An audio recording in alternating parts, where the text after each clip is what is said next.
সোমবার থেকে আমাদের বাড়িতে নিরামিষ, তো আজকে যেহেতু রবিবার তো তার জন্য কিছু বাজার করে নিচ্ছি, সবজি বাজার আর কিছু নিরামিষ জিনিসপত্র কিনবো আর কি। কদিন বাড়িতে পুজো আছে, বুদ্ধ পূর্ণিমায় শীতলার পুজো হয় আমার বাড়িতে, তো তার জন্য কিছু নিরামিষ বাজার করে নিচ্ছি। যেমন ধরো আলু নিলাম, আর আলু দেখছিলো এখানে, আমার বরকে বললাম তুমি বাছো।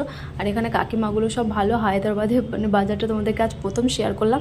তো তারপরে আমি বাড়ি চলে এসে, বাড়িতে এসে অনেক দেরি হয়ে গেছে, তার জন্য আগে রাত্রে রান্নাটা সেরে নিচ্ছিলাম, কেননা আজকে আর খেতে পাবো না ধরো 5 দিন, তো তার জন্য আর কি একটু মাংস নিয়ে এসেছিলাম, তো ওটাই করবো আর কি, তার জন্য ওটাই কাটাকুটি করছিলাম।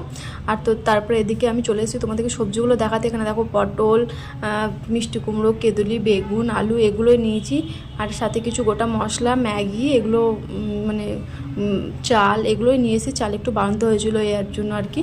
তো এখানে দেখো মাংস আমার হয়ে এসছে প্রায়। তো তারপরে দেখো আমি আমার বরের ভাত বেড়ে নিচ্ছি, যেহেতু 12টার আগে খেতে হবে তার জন্য। তো এখানে দেখো আমরা খাওয়া দাওয়া করে সব গুছিয়ে রাখবো, 11:30টার মধ্যে